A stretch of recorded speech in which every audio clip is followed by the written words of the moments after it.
কেউ কেউ বলছেন এবার নির্বাচনে আওয়ামী লীগের ভোট একটা গুরুত্বপূর্ণ নির্ধারক ফ্যাক্টর হয়ে উঠবে। আমি একেবারেই মনে করি না, কারণ আওয়ামী লীগের যে পরিমাণ ভোট আছে তার যে অংশ ক্যাস্টেড হবে সেটা পুরোপুরি যদি জামায়াতের দিকে চলে যায় তাতেও তেমন বড় কোনো পরিবর্তন হবে না। মানে এবারকার নির্বাচন এত বেশি ভারসাম্যহীন, আওয়ামী লীগের ভোট আসলে মেজর ফ্যাক্টর না। কিন্তু সাম্প্রতিক একটা প্রবণতার কারণে আওয়ামী লীগের মানুষজন ভোট দেওয়ার ক্ষেত্রে অনেক বেশি আগ্রহী হয়ে উঠতে পারেন। প্রাথমিকভাবে আমরা এটা নিশ্চয় জেনে রাখবো, আমাদের অনেকের হয়তো চোখে পড়েছেও, সেটা হলো আওয়ামী লীগের দিক থেকে ভোট কেন্দ্রে না যাওয়ার জন্য এক ধরনের বক্তব্য আছে, এটা ওপরে, কিন্তু ভেতরে তারা কি বলবে সেটা আমরা নিশ্চিত নয়। বললেও সেটা কতটা কার্যকর হবে সেটা একটু জানা দরকার আছে। আমরা খেয়াল করব দীর্ঘদিন থেকেই জামায়াতে ইসলামী বিশেষ করে আওয়ামী লীগকে খুশি রাখতে চেয়েছে, আওয়ামী লীগের ভোট পেতে চেয়েছে, এটা একটু মনে রাখা। কিন্তু একই সাথে জামায়াতে ইসলামীর একটা ঘটনা, তাদের একটা কাজ আওয়ামী লীগকে ক্ষুব্ধ করার কথা এবং সেটাও ভোটে প্রভাব ফেলতে পারে। আওয়ামী লীগকে সন্তুষ্ট রাখার জন্য জামায়াত ইসলামীর পরিকল্পনা নিয়ে মাঠে নেমেছিল। সেটা হচ্ছে আওয়ামী লীগের বিরুদ্ধে তারা মামলা দেয়নি প্রায় সব ক্ষেত্রে, খুব সামান্য কিছু, খুব অল্প কিছু মামলা বিএনপির তুলনায়। এটা বোঝা যায় যে তাদের আগে থেকে পরিকল্পনা ছিল তারা আওয়ামী লীগের সাথে খুব বেশি সংঘাতে নামবে না।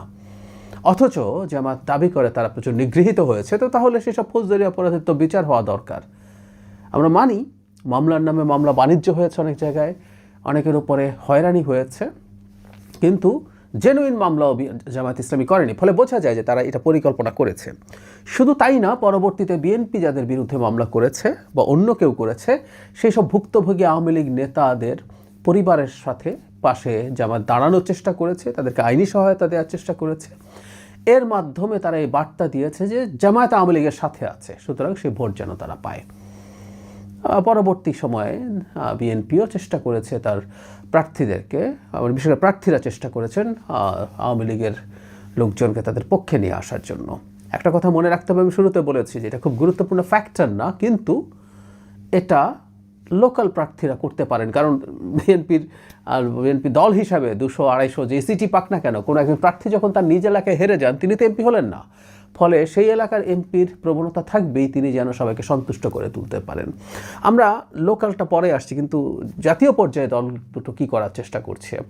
আমি দুই দলেরই যে ইশতেহার দেখলাম সেখানে একটা জিনিস কমন আছে, সেটা হচ্ছে দুই দলই আওয়ামী লীগের সাথে ট্রুথ অ্যান্ড রেকনসিলিয়েশনের ধরনের, রেকনসিলিয়েশনের জায়গায় ভিন্ন একটা শব্দ ব্যবহার করেছে, কমিশন করতে চায়, যার মাধ্যমে তারা চায় যে আওয়ামী লীগের লোকজনকে সমাজের মূলধারায় ফিরিয়ে আনতে। মানে এত বিচার তো আসলে এই ধরনের পরিস্থিতিতে করা যায় না।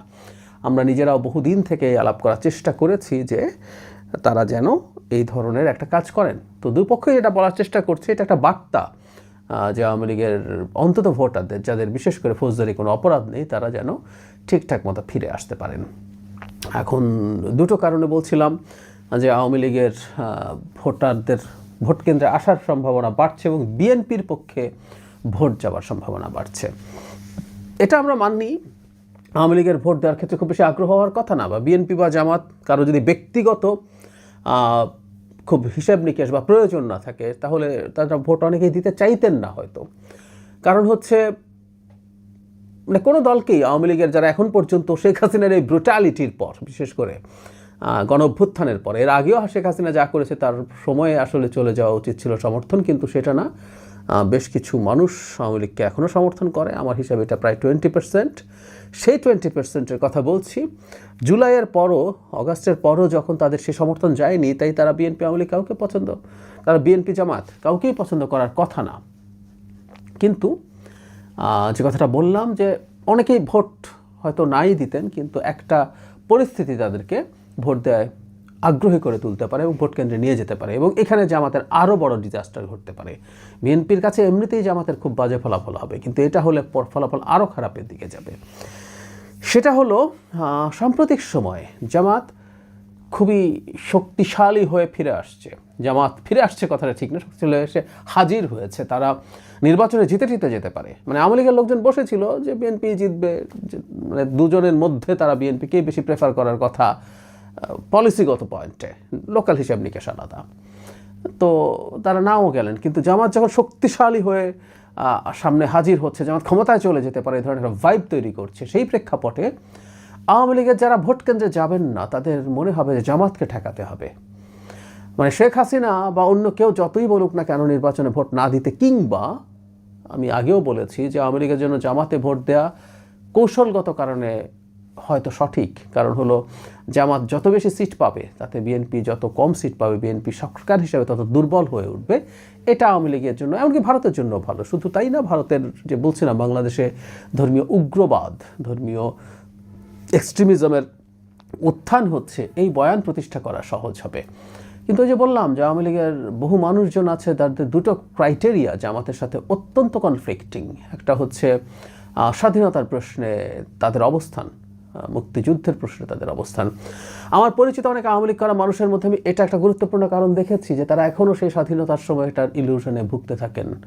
সেই জিনিসটা তাদের চলতেই থাকে। আমি ইলিউশন বলছি কারণ আওয়ামী লীগের গুরুত্বপূর্ণ প্রভাব আছে, কিন্তু মানে মুক্তিযুদ্ধের সময় তাদের নেতৃত্বেই মুক্তিযুদ্ধ হয়েছে, কিন্তু আওয়ামী লীগ যে ন্যারেটিভ তৈরি করেছে এটাকে আমি ইলিউশন বলি। তো সেটার মধ্যে আচ্ছন্ন হয়ে থাকেন, অবসেসড হয়ে থাকেন। সেই মানুষ কখনোই জামাতকে ভোট দেবেন না, হয়তো চুপ থাকতে পারতেন। একই সাথে ধর্মনিরপেক্ষ মানুষ, মানে জামাত এখন নারী প্রশ্নে যে ধরনের পরিস্থিতি সামনে নিয়ে এসছে, যে ধরনের মানুষ, লিবারেল মানুষ যারা মনে করেন যে ধর্ম মানুষের ব্যক্তিগত চর্চায় থাকবে, কিন্তু একটা রাষ্ট্র চলবে, রাষ্ট্রের যে আইন কানুন আছে সেটার ভিত্তিতে, জামাত যখন এই আলাপগুলো সামনে নিয়ে আসছে, যখন এমনকি জামাতের এই ধরনের আচরণের প্রচুর সমালোচনা বিভিন্ন পর্যায়ে হচ্ছে, তখন আওয়ামী লীগের ওই উদার গণতন্ত্রী যারা আছেন তারা আতঙ্কিত হতে পারেন। কারণ হলো এইরকম একটা দল জামাত যে হাইপ তৈরি করার চেষ্টা করছে, একটু ফেভারেবল কিছু হলে ক্ষমতায় চলে যেতে পারে, তারা তখন সমানে ভোট কেন্দ্রে আসার চিন্তা করতে পারেন, এসে বিএনপিকে ভোট দেবেন। আরেকটা কথা খুব গুরুত্বপূর্ণ প্রভাব ফেলবে নিশ্চয়ই, এটা অনেকের মাথায় আসবে যে জামাতকে তার হিসাব বুঝিয়ে দিতে হবে। আওয়ামী লীগের বিরুদ্ধে দুটো দলই ফাইট করেছে, বিশেষ করে বিএনপি ফাইট করেছে। জামাত, আমি প্রায় বলি 14-15 পর থেকে, তাদের নেতাদের ফাঁসি হয়ে যাওয়ার পর থেকে জামাত গর্তে লুকিয়েছিল। তারা চুপ, একেবারেই চুপ। এমনকি 28 অক্টোবর 2023 সালে যখন বিএনপিকে পেটানো হচ্ছে, জামাত খুব সুন্দরভাবে রীতিমতো জামাই আদরে একটা সমাবেশ করে চলে গিয়েছিল। যাই হোক, জামাতের সাথে তার অত কনফ্লিক্ট ছিল না, কিন্তু যখন আওয়ামী লীগকে নিষিদ্ধ করা হয় তখন জামাত মাঠে সবচেয়ে বেশি হাজির ছিল। মানে বিএনপি শক্তি নিয়ে ছিল না, যে বিএনপি এক ধরনের সমর্থন দিয়েছে, কিন্তু জামাত তার লোকবল সাপ্লাই দিয়েছে। আমাদের মনে থাকার কথা তারপর একটু করি। হাসনাত আবদুল্লাহ আওয়ামী লীগ নিষিদ্ধ করার জন্য প্রাথমিকভাবে উনি এনসিপিও না, তিনি ব্যক্তি হিসাবে গেছেন বলে আওয়াজ তুলেছেন। তিনি যমুনায় যাবার পরে ওখানে আস্তে আস্তে মানুষ বাড়তে থাকে, জামাতের নেতারা যান, এবং এদের 1-2 খুবই সিগনিফিক্যান্ট নেতা যারা বলেছেন দলীয়ভাবে না, তারা ব্যক্তিগতভাবে সেখানে গেছেন। পরবর্তীতে শাহবাগে যে গ্যাদারিং হয়, সেই গ্যাদারিংয়ে জামাত এবং ছাত্র শিবির ছিল, সেখানে জামাতের এবং শিবিরের স্লোগান হয়েছিল। ফলে আওয়ামী লীগ নিষিদ্ধ করার ক্ষেত্রে জামাত পেছন থেকে প্রধান ভূমিকাগুলোর একটা পালন করেছে। এটা ভালো না খারাপ ইজ এ ডিফারেন্ট ডিবেট, কিন্তু আওয়ামী লীগের কাছে তো এটা ভালো লাগার কোনো কারণ নেই। এবং আওয়ামী লীগকে নিষিদ্ধ জামাত করেছে, যে আজকে জামাত বিএনপির বিরুদ্ধে প্রধান শক্তি হিসাবে দাঁড়িয়ে গেল। শক্তি অনেক দুর্বল, যে হাইপ তারা তৈরি করেছে আমি একেবারেই মনে করি না এর কাছাকাছি কিছু আছে, কিন্তু ওরাই তো আছে। আওয়ামী লীগ থাকলে তো আমি মনে করি আওয়ামী লীগের সাথে বিএনপির ফাইটই হতো নির্বাচনের প্রধান আলোচনার বিষয়। সো আওয়ামী লীগের নেতাকর্মীদের এই জিনিসটা মনে না থাকার কোনো কারণ নাই। এটাও তাদের মধ্যে সেই প্রতিশোধ পরায়ণতা তৈরি করার সম্ভাবনা থাকবে, বিশেষ করে তারা যখন ক্ষমতায় যাবে হাইপ তৈরি করছে। সেই জন্য আমি মনে করি আওয়ামী লীগ এবার এবিপি নির্বাচনে প্রচুর ভোট দেবে, তাদের যতটুকু সমর্থন আছে, এবং সেটার একটা বড় অংশ লোকাল কিছু কারণে, যে বললাম মামলা বা এই ধরনের কিছু কারণে হয়তো জামাত পাবে, কিন্তু মেজরিটি ভোট আসলে বিএনপির দিকেই যাবে।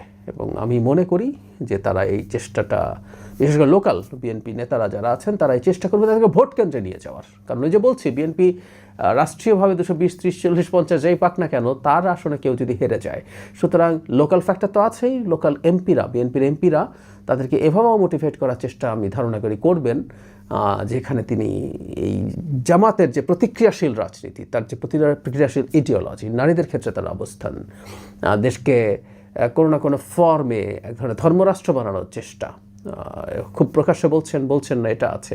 তাদের মুক্তিযুদ্ধের সময়কার রোল এখনও তারা সেই ব্যাপারে তাদের বাজে ধরনের মন্তব্য করছেন, এবং সর্বোপরি আওয়ামী লীগ নিষিদ্ধ করায় তাদের রোল, এগুলো ব্যবহার করে চেষ্টা করবেন ভোটারদেরকে কেন্দ্রে নিয়ে আসতে। এবং বলা বাহুল্য, কেন্দ্রে যদি নিয়ে আসতে পারেন, এটা হলো তাদের মোটিভেশন। আওয়ামী লীগের ভোটাররা নিজেরাই আসলে মোটিভেটেড হতে পারেন, যেটা রেজাল্ট একটা বড় সিগনিফিক্যান্ট রোল প্লে করবে বলে আমি মনে করি। মানে হচ্ছে এই যে জামাত, এর মানে বিএনপি টাফ কম্পিটিশনে জিতবে তা না। বিএনপি এমনিতেই অনায়াসে জিতে যাচ্ছিল, সেটা আরও বেশি একতরফা হয়ে উঠবে।